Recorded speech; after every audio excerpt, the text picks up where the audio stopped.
Hey guys, Get Level here, and I'm currently sick, so most of my vocal tone is going to be filtered through my nostrils. Also, we're gonna talk about, do you have what it takes to be a Twitch streamer?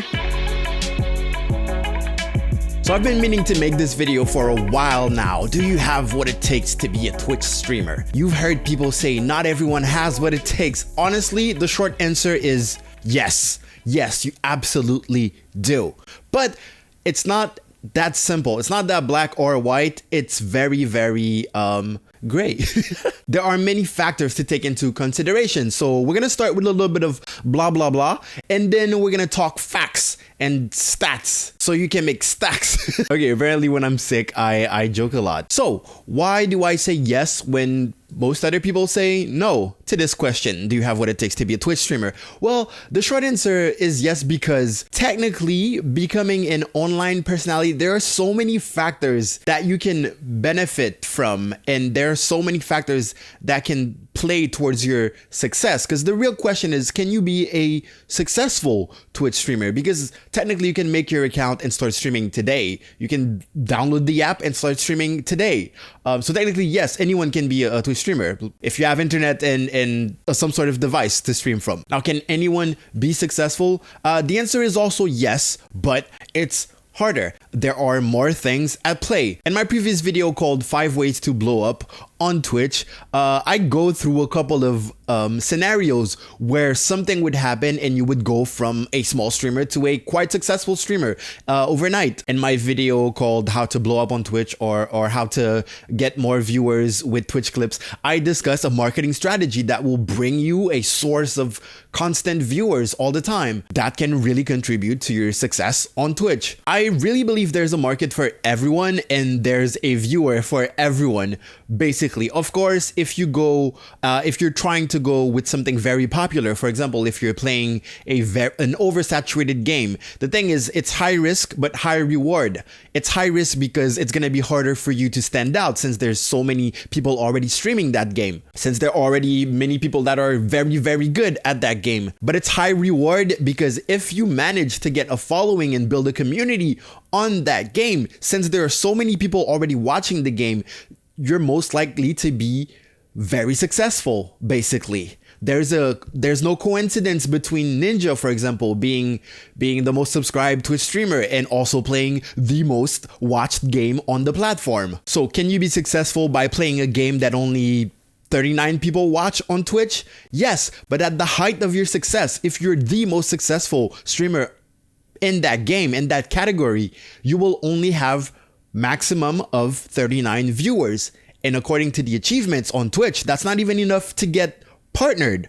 So you might take into consideration which games you play when you want to be successful on Twitch and how successful you actually want to be. Of course, there's the whole debate between gameplay and personality. How good should I be in a game? How entertaining should I be if I'm not that good at the game? What's the perfect ratio and all of that? How loud should I be? How is how is the camera quality, the audio quality factors into all of that? There's so many, as I said again and again, so many factors. Now, obviously, the idea of success is going to be different for everyone. I know some Twitch affiliates that are very, very happy with their small community and they're so humble and they couldn't be happier with the people they have that are supporting them. I also know people that will not consider themselves as successful until they make $1 million.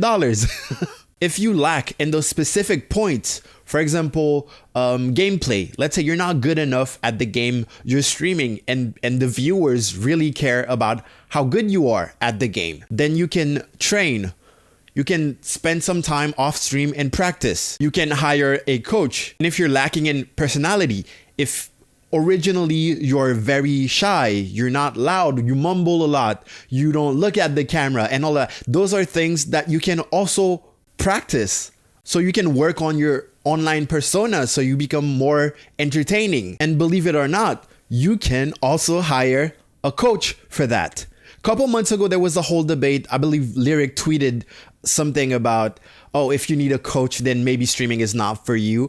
I love Lyric. He's one of my favorite streamers, but that is the that is very, very wrong, because Lyric did not have to go through the whole personality change. He was himself. But Lyric started when there was less streamers, there was less competition, and he gradually grew to fame. It's kind of like YouTube. Some people grew to fame on YouTube because, well, they started a while ago where people were filming with their standard definition cameras and all of that. You didn't need to be that perfect in order to gain a large amount of followers. But right now on YouTube, you're competing with people like Dude Perfect. You're competing with, I don't know, Watch Mojo, who's, I don't know, they put up like 3 videos per day. You're competing with T-Series. So we can agree that just sitting in your room and being that honest and very casual personality is really hard for you to become like as famous as you would in 2005. All right, now we've spoken about the odds, because like that's the only thing that will define if you will, like if you want to anticipate your success on Twitch, it's the odds. And there are ways to actually calculate and and take into account all the odds. Are they in your favor or are they not? Will you have to work more or less? And you can adapt to make the whole work easier for you. But at the end of the day, you're gonna have to put in the work if you want to see the result. Of course, there's a huge amount of luck that is involved, but you can't sit down and just wait for luck to strike. So let me bring up some stats that I found online. Okay, so there's this website called influencermarketinghub.com, and they posted an article last year talking about Twitch stats. The article name is 25 Useful Twitch Statistics for Influencer Marketing Managers. In parentheses, infographic. That's a long and weird name, but hey, they wanted to put in all the keywords in there. Now, obviously, I'm not going to read the whole thing. I'm just going to read the important stats for us.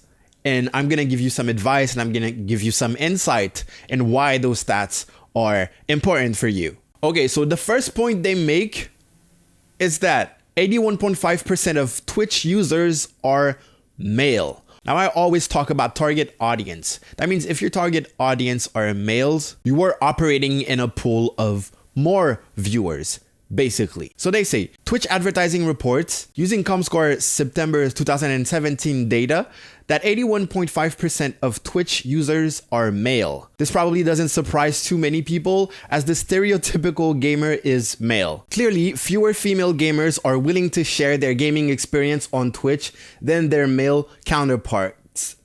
I wonder why. So with this type of stat, what you can adapt to is basically asking yourself, do I want to cater to males because there's more of them? Or do I want my content to cater to women because there's less of them? Now, why would you cater to less if you can cater to more? Well, the thing is, I also always talk about niche. If you take a small group of people, it's easier for you to go and dominate the market for a small group of people than to try and dive in the pool and getting left and right people from a large pool of audience, basically. Now, the next one is also really interesting. 55% of Twitch users are aged between 18 and 34. So that is like a very precise number, especially for the people that advertise on Instagram. Basically, if you're boosting your post on Facebook or Instagram, if you're paying for your post to gain some reach, you know that advertising for less than 18 or more than 24 is kind of outside the target audience for general Twitch viewers. Obviously, if you are playing a game that caters more to younger audience, you don't even have to go all the way up to 34. Let's say this statistic is also from Comscore 2017 data and may surprise people who have the erroneous belief that gaming is just for kids. Okay, like I'm just not gonna read what they put because like because it sounds like they're trying to prove they're like, hey, old people. I don't know, like I don't get their commentary, so I'm not going to read the rest. I'm just going to read the title and give you my insight on the stats. So this one is also very interesting. Twitch has between 2.2 and 3.2 million monthly broadcasters. Now, we were talking about odds. What are the odds of you standing out? What are the odds of you being successful? What are the odds of someone browsing the website and finding your stream and then liking your stream and then following you and then coming back and then decide to support you and all of that? So between 2.2 and 3.2, that is not the amount of total Twitch accounts created. That is the unique monthly broadcasters number. I think those stats are most important when thinking about website suggestions. Obviously, we went through a whole thing about should Twitch promote random small streamers? Well, when you think of the amount of streamers they have and how pretty much impossible it would be to have moderators look at every account's content, every broadcaster's content, it's also something that you need to understand when it comes to reports, when it comes to people breaking TOS and all of that. Obviously, Twitch is not looking at every single channel. They have to prioritize. Otherwise, they can either hire the same amount of moderators, which is basically impossible and clearly not a smart business move because they would just go under. Or implement an AI algorithm that will do this work for them. And that never works well, ever. You would not want to get banned because a program thought that you said a word instead of another one, because the program thought that you showed something instead of something else. I mean, we have the YouTube example. I don't need to go further with this discussion. Okay, this one is quite important and I'm gonna read the whole thing. So, 95 minutes per day on average. According to Twitch, their average user spends 95 minutes per day watching live gaming. This is certainly much longer than the daily time spent on the typical social network. Instagram, for instance, claim that its younger users average 32 minutes a day on its app. It is even more than the average mobile viewing session on YouTube, which is just over 40 minutes. So, this number is big when it comes to, well, the time spent on any platform on the internet, but it's not huge when you think about the amount of hours that a streamer streams, like the typical Twitch streamer will stream. Usually they tell you it's between 3 to 7 hours for any stream, right? But the average user is actually gonna stay for 1 hour and a half. Obviously, I know you're gonna say, yeah, but my viewers, they stay in for the whole stream. Yes, this is just an average. But it also proves the advantage of streaming for longer periods of time, because when you stream longer than that, then you allow people to actually come to your stream, people that just got off work, people in different time zones, people that just woke up, and all of that. So this is why streaming for more than 3 hours usually on Twitch is beneficial, because you open, well, once again, we're going to talk about odds, but the odds of more people coming in are higher because you're online for longer. So if you're a new streamer, you've probably heard people tell you, oh, if you're only streaming 1 hour, then that's not enough. And that's why. That's absolutely why. Because the only people you're going to get in that hour are the people that are specifically available for that specific hour and no one else. And obviously, if you're streaming at the same time as anyone else in your gaming community or whatever, like, you also are less likely to get hosts because no one is going to finish their stream before you. All right, when it comes to numbers, 220,000 Twitch streamers are affiliates. Okay, now hold up and listen. Twitch reports that over 220,000 streamers have been granted affiliate status in the first year of the affiliate scheme operating. From April 2017 to April 2018.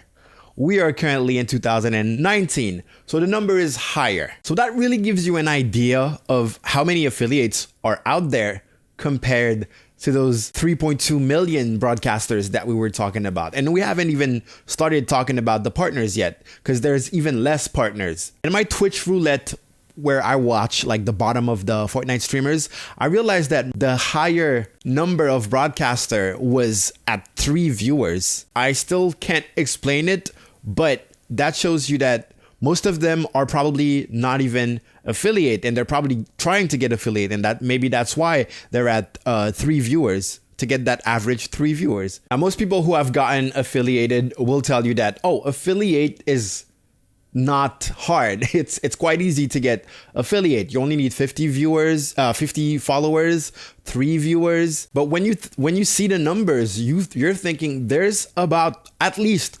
1.5 million broadcasters that are not affiliate. And once again, I do not want to judge people when it comes to their content, but those are people that don't have that 3 viewers average. Those are people that don't have the 50 followers. Those are people who haven't streamed for 7 unique days. All right, so let's move on to the next stats.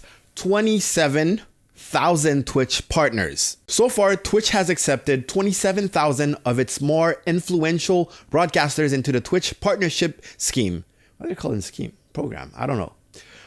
There are more people who are most likely to monetize their streams and who most frequently work with brands. A key benefit of being a Twitch partner is that you can share in advertising revenue and sell merchandise through official Twitch channels. Now, while this statement is not completely wrong, you can obviously now sell your merch. Even if you're not even affiliate, you can have merch to sell. Obviously, with the affiliate program, you can also monetize your streams through subscription. You're just not getting as much money per subscription as partners, I heard.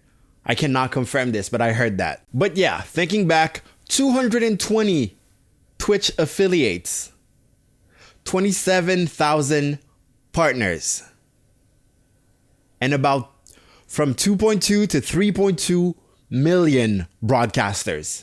Okay, this one is also very, very interesting. 21.32% of Twitch.tv viewers come from the United States. From what I can see here, the second top is Russia with 6%.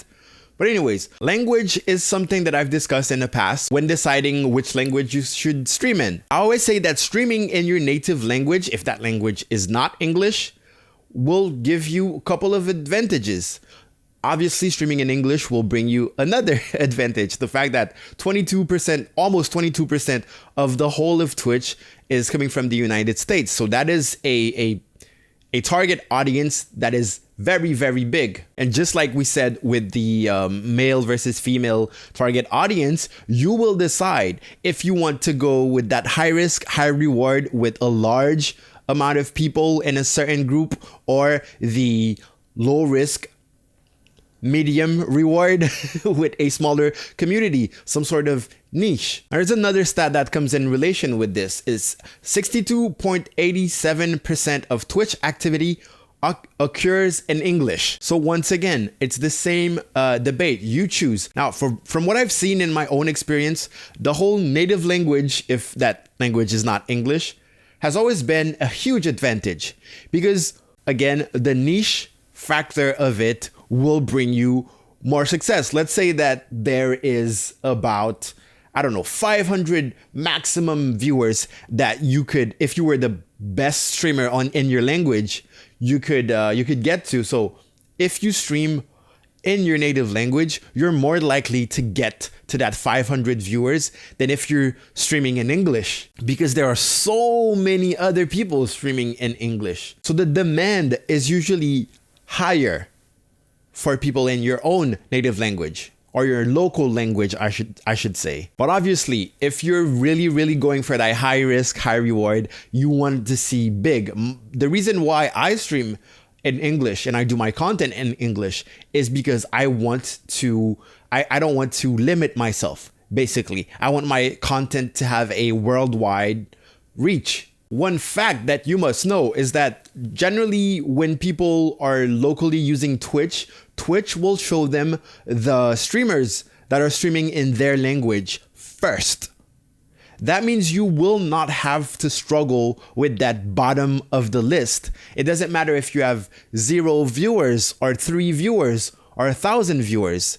The fact is, you will be on top of the list. You will be shown first to the user. So although there is no algorithm on Twitch, that little factor helps you out a lot. And that's a huge advantage that you already have compared to people from where you're from that decided to stream in English, because they're not going to be on top of the viewer list, the streamer list. Their fact 21 is Fortnite is the most popular game played in 2018. I guess this doesn't come as a surprise at all, but I already made a video on Fortnite, and you saw how many broadcasters there was out there. So if you decide, hey, I'm gonna go for this category, well, keep in mind that the odds are not really in your favor.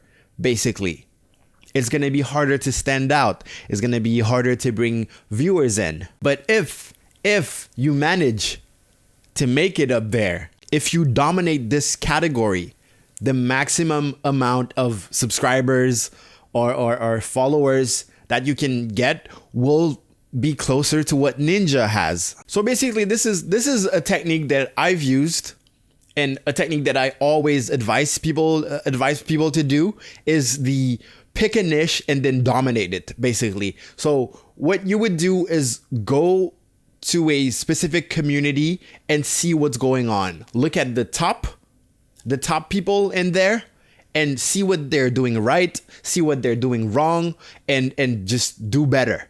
Do way better. An example you can take for that is Casey Neistat.